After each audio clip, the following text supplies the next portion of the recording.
இது மண்ணட்டு பூச்சிகளின் குழந்தை படைப்பாளிகள் தளம்.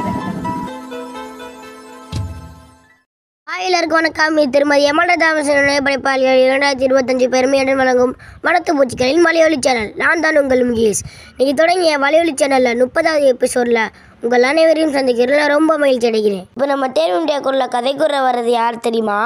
புதுக்கோட்டை மாவட்டம் அந்த ரோட்டையிலிருந்து பா கிருஷ்டிகா. அனைவருக்கும் வணக்கம். என் பெயர் பா கிருஷ்டிகா. நான் 8ஆம் வகுப்பு படிக்கின்றேன். நான் தலைக்கவசம் என்ற தலைப்பில் கதை கூற வந்துள்ளேன். செலின்னு ஒரு பையன் வீட்டில் டிவி பார்த்துக்கிட்டு இருந்தானா. அவன் டிவி பார்த்துக்கிட்டு இருக்கும்போது அவங்க அம்மா அவனை கடைக்கு போக சொன்னாங்களாம். இவனும் கடைக்கு கிளம்புனானா. அவங்க அம்மா சொன்னாங்க, இவனை நீ ஹெல்மெட் போட்டு போடா அப்படின்னு சொன்னாங்களாம்.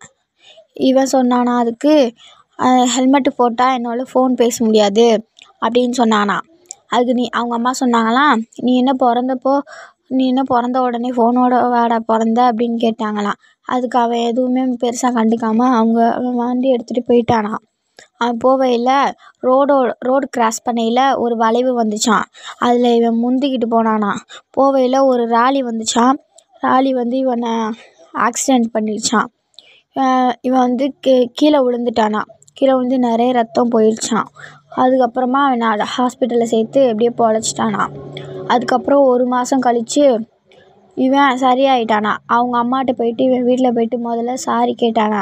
அவங்க அம்மா சொன்னாங்களாம், எதுக்குடா என்கிட்ட சாரி கேட்குற அப்படின்னு சொன்னாங்களாம். நீங்கள் எவ்வளவோ சொல்லியும் நான் கேட்காம போனேன், அதனால் சாரி அப்படின்னு சொன்னானா. அதுதான் சொன்னாங்களாம் அவங்க அம்மா, இனிமேட்னாவது நீ ஹெல்மெட் போட்டு போடா அப்படின்னு சொன்னாங்களாம். நன்றி, வணக்கம். வாழ்த்துக்கள் கிருஷ்டிகா. நீங்கள் சொன்ன கதை ரொம்ப நல்லா இருந்துச்சு. நீங்கள் இன்னும் நிறைய கதை சொல்லணும்னு உங்களுக்கு தேர்வு இந்தியா குழு சார்பாக வாழ்த்துக்களும் பாராட்டுகளும்.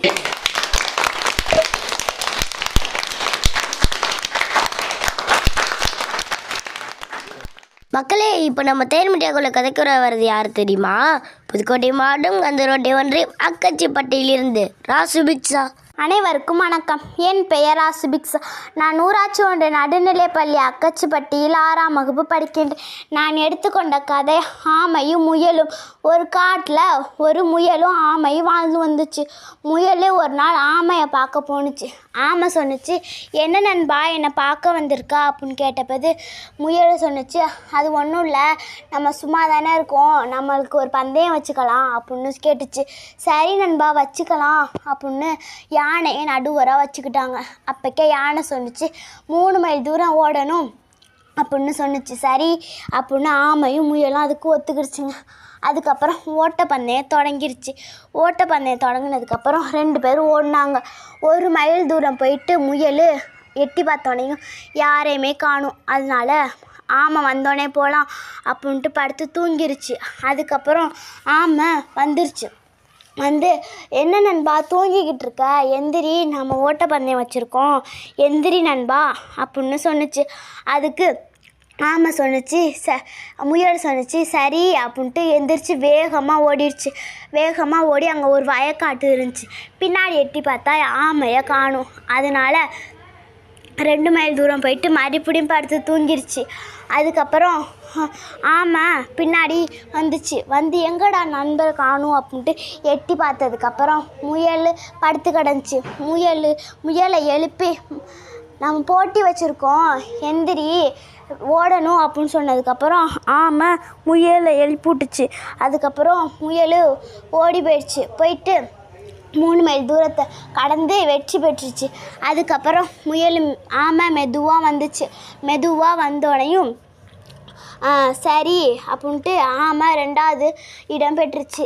அதுக்கப்புறம் முயலுக்கு பரிசு கொடுக்கும்போது முயலை சொன்னிச்சு, இல்லை இந்த பரிசு எனக்கு இல்லை, இது ஆமையாருக்கு தான்.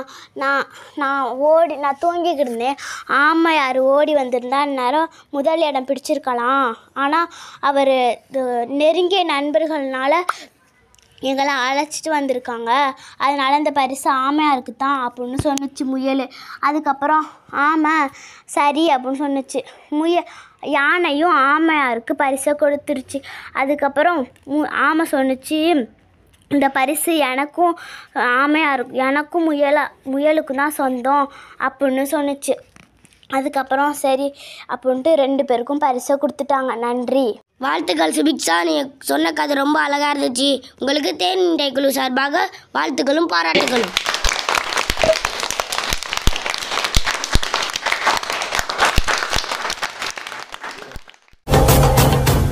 பல மர்மங்களையும் நகைச்சுவைகளையும் திருப்பு முனைகளையும் கொண்ட சுவாரஸ்யமான தொடர்கதை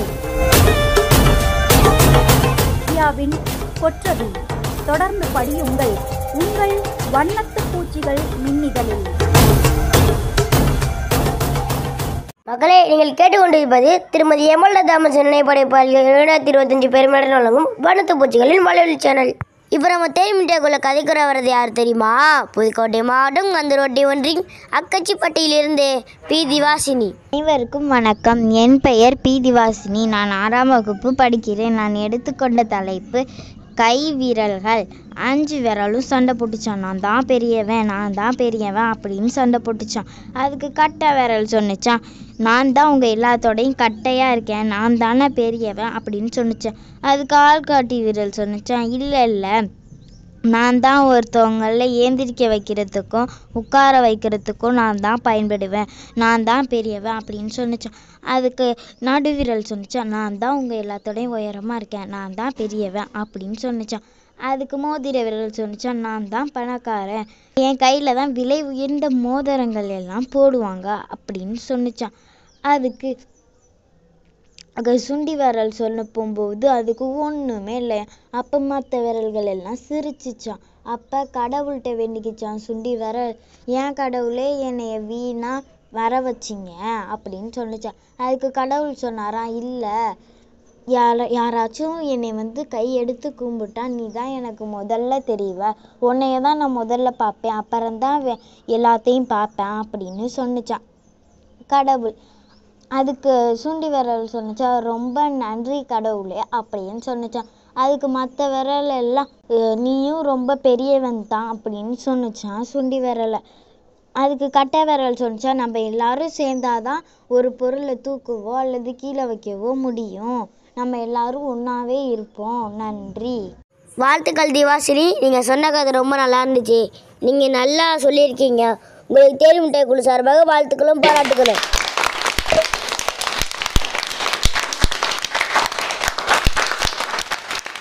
மக்களே, இப்போ நம்ம தேனிமிட்டாய்க்குள்ள கதைக்குற வர்றது யார் தெரியுமா? புதுக்கோட்டை மாவட்டம் கந்தரோட்டை ஒன்றியம் அக்கச்சிப்பட்டியிலிருந்து ரா. நித்யாஸ்ரீ. அனைவருக்கும் வணக்கம். என் பெயர் ரா. நித்யஸ்ரீ. நான் 8ஆம் வகுப்பு படிக்கிறேன். நான் ஊராட்சி ஒன்றிய நடுநிலை பள்ளி அக்கச்சிப்பட்டியில் படிக்கிறேன். நான் ஒரு கதை சொல்ல போகிறேன். கதையின் தலைப்பு ஒரு அழகான சின்ன கிராமம். கதை. ஒரு அழகான சின்ன கிராமம். அங்கு ஒரு சோள வயல் இருந்தது. அந்த சின்ன கிராமத்தில் ஒரு வீட்டில் வயதான அம்மா அப்பா மகன்கள் 2 பேர் அந்த வீட்டில் வசித்து வந்தனர். ஒரு மகன் பெயர் மித்ரன், இன்னொரு மகன் பெயர் கபிலன். இந்த சிறுவர்கள் 2 பேரும் ஒருவரை ஒருவர் பார்த்து பொறாமைப்பட்டனர். இதனால் அந்த சிறுவர்களின் பெற்றோர் மிகவும் கவலையாக இருந்தனர். அந்த சிறுவர்களை மாற்ற வேண்டும் என்று பெற்றோர்கள் நினைத்தனர். அந்த சிறுவர்களிடம் பெற்றோர் எவ்வளவோ அன்பாக சொல்லி பார்த்தார்கள். அந்த சிறுவர்கள் அதை கேட்கவில்லை. பொறாமைப்படுவதும் இன்றி சண்டைகள் வந்து கொண்டே இருக்கும். இவர்களுக்கு சரியான பாடம் சொல்லி கொடுக்க வேண்டும் என்று பெற்றோர்கள் நினைத்தனர். அந்த சிறுவர்களின் தந்தை அவரின் நண்பரிடம் ஒரு யோசனை கேட்டார். அவர் ஒரு யோசனை சொன்னார். அவர் நண்பன் சொன்னபடி செய்ய தொடங்கினார். மித்ரன் அவன் தம்பி கபிலனையும் கூப்பிட்டு இங்கே வந்து உட்காருங்கள் என்று சொன்னார். எனக்கு உடல்நிலை மிகவும் மோசமாக இருக்கிறது. அதனால் இனி சோள கொள்ளையை நீங்கள் தான் பார்த்து கொள்ளணும் அப்படின்னு அப்பா சொன்னார். அப்புறம் மிகவும் முக்கியமான செய்தி, நம் கொள்ளையில் ஒரு தங்க புதையல் இருக்கிறது என்று சொன்னார். நீங்கள் அதை தோன்றி எடுங்கள் அப்படின்னு சொன்னார் தந்தை. அதை கேட்ட அண்ணனும் தம்பியும் கொள்ளைக்கு வேகமாக சென்றனர். ஆளுக்கு பாதி பங்காக பிரித்து கொண்டு கொள்ளை முழுவதும் தோன்றி பார்த்தனர். எங்கும் அந்த புதையல் கிடைக்கவில்லை. அந்த சிறுவர்கள் 2 பேரும் வீட்டுக்கு வந்து அப்பாவிடம், அப்பா, அங்கு ஒரு புதையலும் இல்லை என்று சொன்னார்கள். அப்படியாப்பா என்று தந்தை கேட்டார். அந்த சிறுவர்களும் அதை கேட்டு பயிர்களை போட்டனர். அந்த பயிர்களை சில நாட்களில் நன்கு விளைந்தன. அதை அறுவடை செய்த பின் நல்ல வருமானம் கிடைத்தது. அண்ணனும் தம்பியும் அந்த வருமானத்தை பார்த்து மிகவும் சந்தோஷம் அடைந்தனர். அண்ணனும் தம்பியும் இனி நாம் ஒற்றுமையாய் இருப்போம், அப்படி ஒற்றுமையாய் இருந்தால் நமக்கு நல்ல வருமானம் கிடைக்கும் என்று 2 சிறுவர்களும் பேசினர். அவர்களின் பெற்றோரிடம் நாங்கள் இனி ஒற்றுமையாக இருக்கிறோம் என்று சொன்னார்கள் அந்த சிறுவர்கள். அதை கேட்ட பெற்றோர்கள் மிகவும் சந்தோஷம் அடைந்தனர். தந்தை சொன்னார், கொல்லையில் ஒரு புதையலும் இல்லை. உங்களுக்கு ஒரு பாடம் சொல்லிக் கொடுக்க வேண்டும் என்று தான் நான் இப்படி ஒரு பொய் சொன்னேன். அதுவும் நல்லதுதான் அப்பா. இனி நானும் தம்பியும் சண்டை போட மாட்டோம். நன்றி. வாழ்த்துக்கள் நித்யஸ்ரீ, நீங்கள் சொன்ன கதை ரொம்ப நல்லா இருந்துச்சு. நீங்கள் இன்னும் நிறைய தேனிமிட்டாக்குள்ள கதைக்குற வரணும்னு உங்களுக்கு தேனிமிட்டாக்குள் சார்பாக வாழ்த்துக்களும் பாராட்டுகளும்.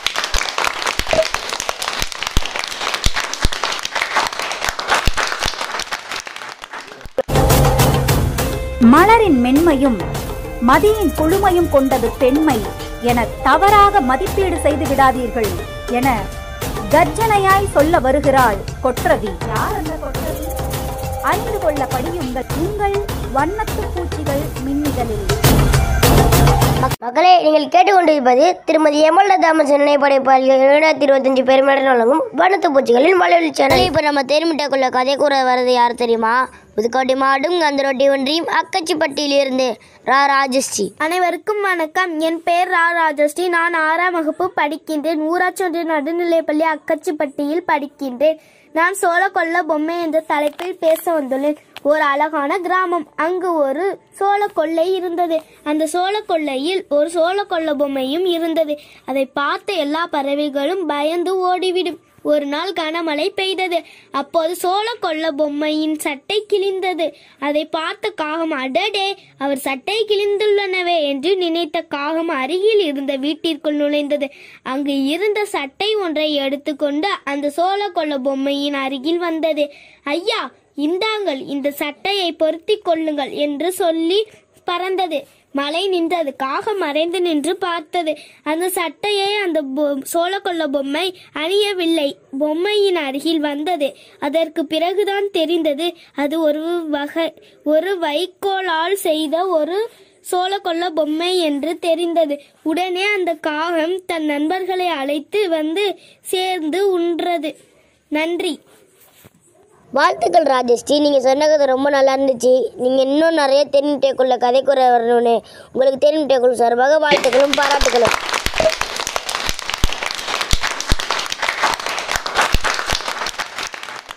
மக்களே, இப்போ நம்ம தேனிமிட்டாக்குள்ள யார் கதை கூற வராங்கன்னு தெரியுமா? சென்னை மாநகரம் கண்ணகி நகரில் இருந்து அர்ஜுன். இப்போ அர்ஜுன் அழகாக கதை சொல்ல போகிறாங்க. பார்க்குறீங்களா மக்களே? வணக்கம், என் பேர் அர்ஜுன். நான் 7ஆம் வகுப்பு ஆ பிரிவில் படிக்கிறேன். என் ஸ்கூல் பேர் அரசு மேல்நிலைப்பள்ளி கண்ணகி நகர். நான் சொல்ல போகிற கதையோட தலைப்பு வந்து சோம்பேறித்தனம். அதில் வந்து ஒரு ஊரில் வந்து ஒரு ஹஸ்பண்டு ஒரு ஒய்ஃப் இருந்தாங்களாம். அவங்க வந்து எப்பவுமே அந்த இதுவான் கிணத்தட்டியில் தான், அவங்க ஊரோட எல்லையில் இருக்க கிணத்தட்டியில் தான் போய் தண்ணி எடுக்கணுமா. ஆனால் அவங்க ஊர் பக்கத்தில் இருக்கவங்க எல்லாருமே எப்பவுமே காலையிலே நேரத்துலேயே போய் எடுத்துகிட்டு வந்துடுவாங்க. சாயங்காலம் போய் எடுக்க மாட்டாங்க.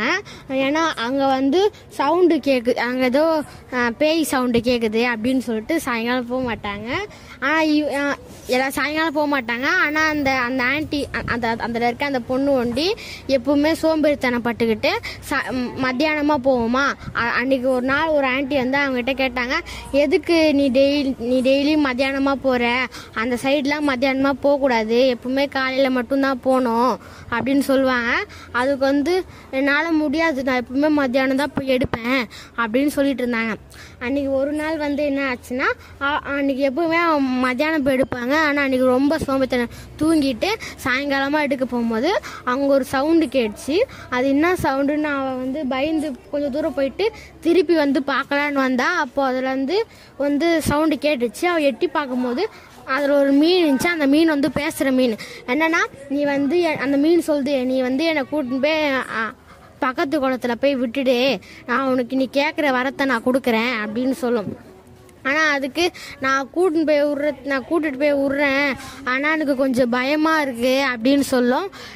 என்னை பார்த்து நீ பயப்படாத, நான் உனக்கு எந்த இதுவும் பண்ண மாட்டேன்னு அப்படின்னு அந்த மீன் வந்து சொல்லும். சரின்ட்டு அங்கே இருக்க ஒரு தொட்டியில் அந்த மீனை பிடிச்சிட்டு எடுத்துகிட்டு போய் வேற ஒரு ஆற்றுல விடும். அந்த விட்ட உடனே அந்த மீன், நான் சொன்ன மாரி என்னை கூட்டின்னு வந்து விட்டுட்டேன், இப்போ உங்களுக்கு என்ன ஆசை வேணுமோ அதை வந்து கேளுன்னு சொல்லுவாங்க. அப்போ அவள் வந்து யோசிப்பா, என்னென்னா நம்ம டெய்லியும் நம்ம ஒரு தலை 2 கை இருக்கிறதுனால தான் நம்ம ஒரு குடம் ஒண்டி தூக்கிட்டு வரோம். நம்மளுக்கு 2 தலை 2 கை இருந்தால் எப்படி இருந்திருக்கும்னு சொல்லிட்டு அது இருக்குன்னு சொல்லிட்டு அது நல்லா இருக்குன்னு சொல்லிட்டு அந்த மீனுக்கிட்ட அந்த வார்த்தை கேட்டுருவா. என்னன்னா எனக்கு 2 தலையும் 4 கைகளும் வேணும்னு சொல்லிட்டு கேட்பா. அதுக்கு அந்த மீன் சொல்லும், உனக்கு இந்த ஆசை மட்டும்தானே, வேற ஆசை எதுவுமே இல்லைல்ல அப்படின்னு சொல்லிட்டு கேட்கும். இல்லை எனக்கு இந்த ஆசை தான் அப்படின்னு சொல்லிட்டு, சரி இந்த ஆசை நீ ஊருக்குள்ளே காலை வச்சோடனே உனக்கு இந்த ஆசை பழிச்சிரும் அப்படின்னு சொல்லிட்டு போவா. சொல்லிட்டு அந்த மீன் அப்புறம் வண்டி அந்த ஊருக்குள்ளே காலை வச்சோடனே 2 தலை 4 கை வந்துடும். ஆனால் அந்த அவங்க வந்து போகும்போது, நம்ம வந்து இன்னும் 3 தலை 6 கையாக கேட்டிருக்கணும், நம்ம 2 தலை 4 கையாக கேட்டோன்னு சொல்லிட்டு அதை அதே நினச்சிக்கின்னு அப்படியே போயின்னே இருப்பாங்க. அப்போ ஊருக்குள்ளே ஒருத்தங்க பார்த்துட்டு, இந்த ஊருக்குள்ளே ராட்சசம் வந்திருக்கான், இவங்கள அச்சு இது பண்ணுங்க சொல்லிட்டு எல்லாரும் வீட்டுக்குள்ளே ஓடுருவானா. ஆனால் பாதி பேர் வந்து கையில் கொம்பு, அவங்க வீட்டுக்குள்ளே போய் கொம்புலாம் எடுத்துகிட்டு வந்து அவங்கள அடிப்பாங்களாம். இதோட கதை முடியுது. இதில் என்னன்னா, இப்போ அவள் வந்து சோம்பேறித்தனி இல்லாமல் டெய்லியும் காலைல போய் தண்ணி எடுத்துகிட்டு வந்திருக்கலாம். ஆனால் அவள் சோம்பேறித்தனம் பட்டுக்கிட்டு எனக்கு 2 தலை 4 கை வேணுன்றதால அவளால் அந்த ஊருக்குள்ளேயே வாழ முடியல. இதுதான் அந்த கதையோட கருத்து. நன்றி, வணக்கம். மக்களே, நம்ம அர்ஜுன் எப்படி அழகாக கதை சொல்லியிருக்காங்க. அவங்க இன்னும் இந்த தேனுமிட்டியா குழுவில் நிறைய கதை கூற வரணும்னு அவங்கள வாழ்த்திடுவோமா?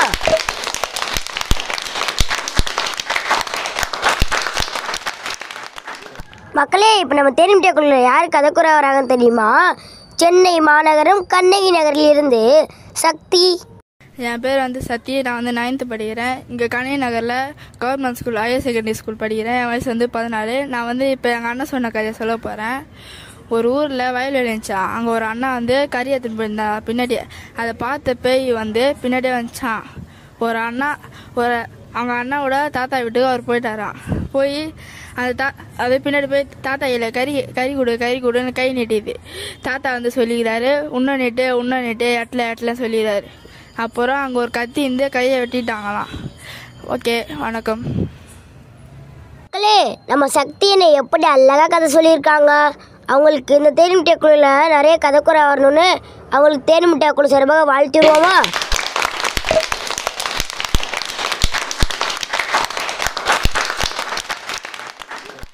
மக்களே, இப்போ நம்ம தேனுமிட்டியா குழுவில் யார் கதை கூற வராங்கன்னு தெரியுமா? சென்னை மாநகரம் கண்ணகி நகரில் இருந்து ராஷேக் முகமது. என் பேர் வந்து ராஷேக் முகமது. GHS கண்ணகி நகரில் வந்து நான் படிக்கிறேன். இப்போ வந்து நான் 7th ஸ்டாண்டர்ட் படிக்கிறேன். இப்போ வந்து நான் பிளாஸ்டிக்கை வச்சு ஒரு கதை சொல்ல போகிறேன். இப்போ வந்து இந்த உலகமே பிளாஸ்டிக்கை யூஸ் பண்ணிச்சான். அப்போ அதில் வந்து ஒரே ஒரு நாடு ஒண்டி பிளாஸ்டிக்கை வந்து யூஸ் பண்ணலையா. அந்த நாட்டில் இருக்க மக்கள்லாம் யூஸ் பண்ணதுனால அந்த நாட்டு சைடு வந்து எந்த வைரஸும் பரவலையா. மீதி நாட்டுக்கெல்லாம் வைரஸ்லாம் பரவச்சான். அப்போ ஒரு நாள் தமிழ்நாட்டுக்கு அந்த வைரஸ் வந்துச்சான். எல்லா மக்களும் பதறி வச்சாங்களாம். அப்போ வந்து பிளாஸ்டிக்கை யூஸ் பண்ணாதீங்க, கவர்மெண்ட் நிறைய எச்சரிக்கை கொடுத்துருக்காங்க போல. ஆனாலும் இந்த மக்கள் கேட்கல போல. அப்போ தான் நிறைய கவர்ஸு லேஸு அந்த மாரிலாம் வாங்கி சாப்பிட்ருக்காங்க. அப்போ வந்து அந்த இடத்துலையே ஒரு 10 ஃபேமிலி ஒண்டி மஞ்சப்பை வந்து பயன்படுத்தியிருக்காங்க. அவங்க வந்து மஞ்சப்பை பயன்படுத்தவும் அவங்களுக்கு எந்த ஆபத்தும் வரல. அதே போல் வேப்ப இலையை வந்து அவங்க வீட்டில் வந்து சுற்றி கட்டி வச்சுருக்காங்க. பெனாயில் ஊற்றிருக்காங்க. பெனாயில் ஊற்றினா கூட அவ்வளோ யூஸ் இல்லைன்னு அவங்க நினச்சிக்கின்னு டெட்டாயில் வாங்கி டெட்டாயில் ஊற்றி ஃபுல்லாக ஊற்றிருக்காங்க. எந்த ஜெம்ஸும் அவங்க வீட்டுக்கு வரல. இந்த மக்களும் வந்து இந்தமாரி பிளாஸ்டிக்கெல்லாம் யூஸ் பண்ணாத இந்தமாரி மஞ்சப்பையை அந்தமாரி பொருட்களை யூஸ் பண்ணியிருந்தால் இவங்களுக்கும் வந்திருக்காது, அந்த நாடுங்களுக்கும் வந்திருக்காது. இதில் என்ன புரியுதுன்னா, ஜங்க் ஃபுட் சாப்பிடக்கூடாது, பிளாஸ்டிக் யூஸ் பண்ணக்கூடாது, பீஸா பர்கர் என்றைக்கும் நம்ம அதை சாப்பிட்டுனே இருக்கக்கூடாது. அதே போல் அதிகமாக கடை சாப்பாடை தவிர்க்கணும், வீட்டு சாப்பாடு சாப்பிட பார்க்கணும். தேங்க்யூ. மக்களே, இப்போ நம்ம ராஷிக் முகமதி எப்படி அழகாக கதை சொல்லியிருக்காங்க. அவங்க இந்த தேனி மிட்டாய் குழுவில் நிறைய கதை கூற வரணும்னு அவங்களுக்கு தேனி மிட்டாய் குழு சார்பாக வாழ்த்துக்குவோமா?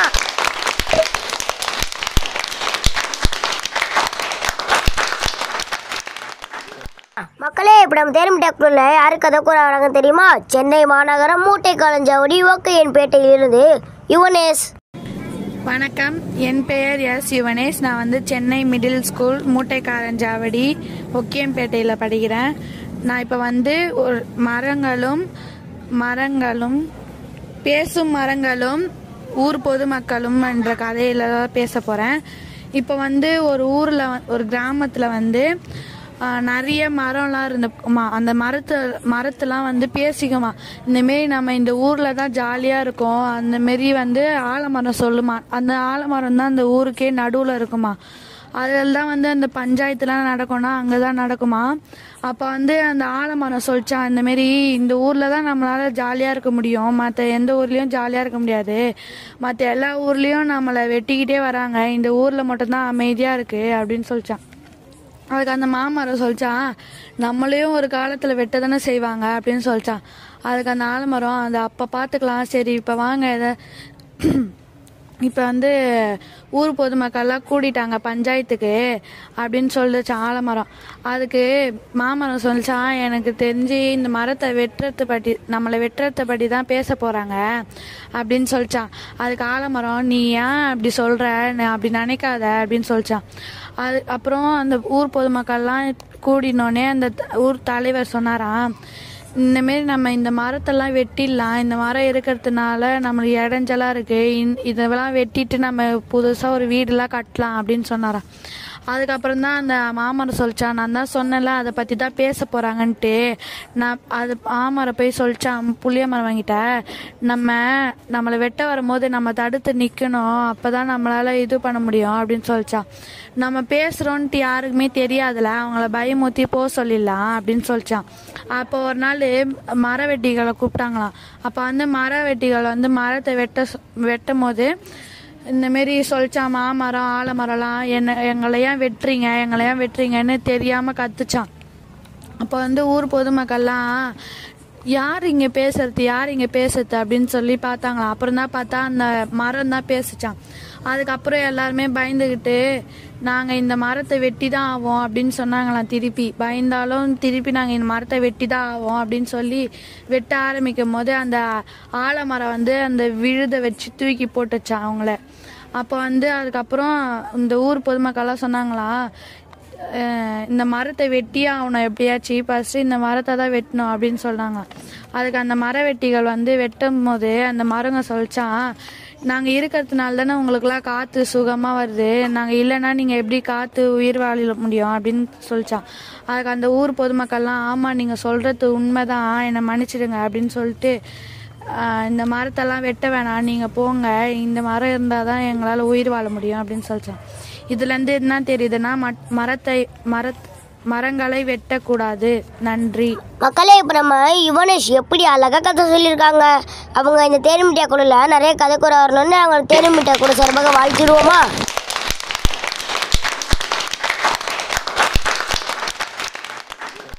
முள்ளுக்குள்ள போட்ட வேத முட்டி முட்டி முளைச்சு விடாதா.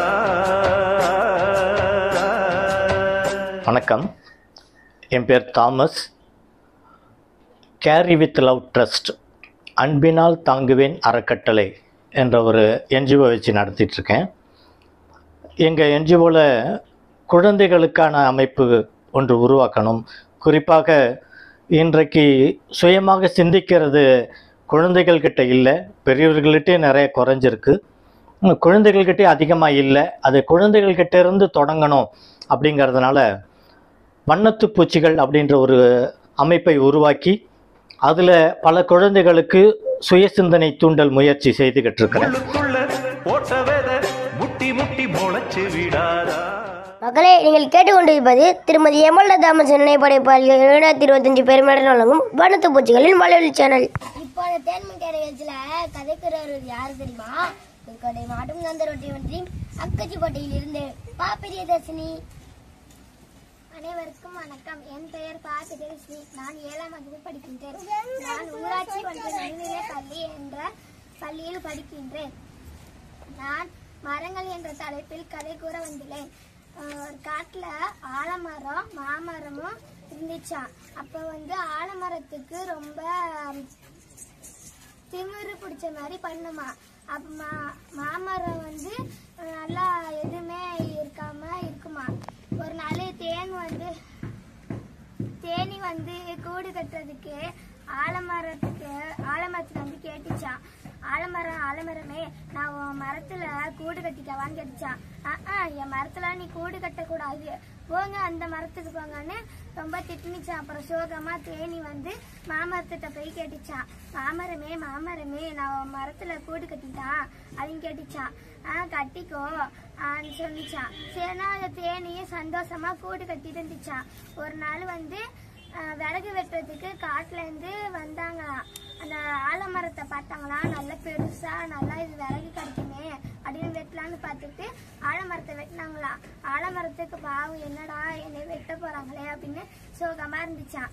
அப்புறமேட்டு ஆலமரத்தை வெட்டிக்கிட்டே இருந்தாங்களாம். அப்புறமேட்டு மாமரம் சொன்னிச்சான், தேனியே அந்த ஆலமரம் பாவம் வெட்டுறாங்க, போய் காப்பாத்திட்டேன்னு சொன்னாங்களாம். அப்புறம் தேனியும் சரி உதவி பண்றேன்ட்டு போயிட்டு தேனியெல்லாம் அந்த விறகு வெட்டுறவங்கள போயிட்டு கடிச்சுதான். அப்புறமேட்டு எல்லாம் ஓடிட்டாங்களாம். அப்புறமேட்டு ஆலமரம் சொல்லிச்சான், மாமரமே நான் உன்னை எவ்வளோ திட்டினேன், நீ எதுவுமே எடுத்துக்கல, அந்த மாதிரி நம்ம 2 பேர் நண்பர்களா இருக்கலாம்.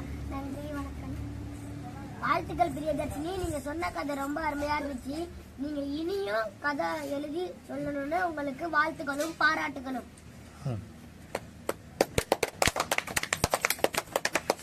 இப்ப தேன்முட்டைக்குள்ள கதை கூற வர்றது யாரு தெரியுமா? புதுக்கோட்டை மாவட்டம் அந்த ரோட்டை ஒன்றி அக்கச்சிப்பட்டியில் இருந்து தமிழினியா. நீங்க சொல்றீங்களா கதை? அனைவருக்கும் வணக்கம். என் பெயர் தமிழினியா. நான் 5ஆம் வகுப்பு படிக்கின்றேன். 2 தோழிகள் என்ற தலைப்பில் கதை கூற வந்துள்ளேன். பிரியதர்ஷினி, அனுஷ்கா என்ற தோழிகள் இருந்தாங்களாம். பிரியதர்ஷினி ரொம்ப பணக்காரவங்களா, அனுஷ்கா ஏழையா. ஒரு நாள் பிரியதர்ஷினி சொன்னாங்களா, எங்க வீட்டுல நிறைய பணமும் நிறைய பொற்காசுகளும் இருந்துச்சான் அப்படின்னு சொன்னாங்களா. அது பிரியதர்ஷினி ரொம்ப பேராசைப்படாத அப்படின்னு சொன்னிச்சான். அப்ப ஒரு நாள் பிரியதர்ஷினி வீட்டுல திருடன் எல்லா பணத்தையும் திருடிட்டு போயிட்டாங்களாம். அப்ப பிரியதர்ஷினி அனுஷ்கா, எங்க வீட்டுல பணம் எல்லாம் போயிருச்சு, என்னைய மன்னிச்சிரு, உன்னை ரொம்ப பழிச்சதுக்கு நன்றி. வாழ்த்துக்கள் தமிழினியா. நீங்க சொன்ன கதை ரொம்ப அருமையா இருந்துச்சு. நீங்களும் கிரியேட் பண்ணி சொல்லியிருக்கீங்க. இனியும் கதை சொல்றதுக்கு உங்களுக்கு தேர்வு நிகழ்ச்சி மூலமா வாழ்த்துக்களும் பாராட்டுகளும். இப்பொழுது தேர்மிட்டாக்குள்ள யாரு கதை கூற வராங்க தெரியுமா? புதுக்கோட்டை மாவட்டம் அந்த ரோட்டை ஒன்றி அக்கச்சிப்பட்டியில் இருந்து அனுஷ்கா. அனைவருக்கும் வணக்கம். என் பெயர் அனுஷ்கா. நான் 7ஆம் வகுப்பு படிக்கிறேன். நான் எடுத்துக்கொண்ட தலைப்பு காகம். ஒரு ஊர்ல ஒரு காகம் இருந்துச்சு. அந்த காகத்துக்கு ரொம்ப தண்ணி தேய்ச்சதான். பக்கத்துல கொஞ்சமா தண்ணி இருந்துச்சா. எட்டி பச்சை தண்ணி எட்டலையாம். பக்கத்துல கல்லு கஞ்சா எடுத்து போட்டுச்சான். தண்ணி வந்துருச்சான், குடிச்சிச்சான். நன்றி, வணக்கம். வாழ்த்துக்கள் அனுஷ்கா. நீங்க சொன்ன கதை ரொம்ப அருமையா இருந்துச்சு. நீங்களும் முதலாக சொல்றீங்க. இனியும் கதை சொல்றதுக்கு தெரிவிட்ட சார்பாக வாழ்த்துக்களும் பாராட்டுகளும். முள்ளுக்குள்ள போட்ட வேத முட்டி முட்டி முளைச்சு விடாதா. வணக்கம், என் பேர் Thomas. Carry with love trust, அன்பினால் தாங்குவேன் அறக்கட்டளை என்ற ஒரு என்ஜிஓ வச்சு நடத்திட்டுருக்கேன். எங்கள் என்ஜிஓவில் குழந்தைகளுக்கான அமைப்பு ஒன்று உருவாக்கணும். குறிப்பாக இன்றைக்கு சுயமாக சிந்திக்கிறது குழந்தைகள்கிட்ட இல்லை, பெரியவர்கள்கிட்டே நிறைய குறைஞ்சிருக்கு. குழந்தைகள்கிட்டே அதிகமாக இல்லை. அது குழந்தைகள்கிட்ட இருந்து தொடங்கணும். அப்படிங்கிறதுனால வண்ணத்து பூச்சிகள் அப்படின்ற ஒரு அமைப்பை உருவாக்கி அதில் பல குழந்தைகளுக்கு சுய சிந்தனை தூண்டல் முயற்சி செய்துகிட்டு இருக்கிறேன்.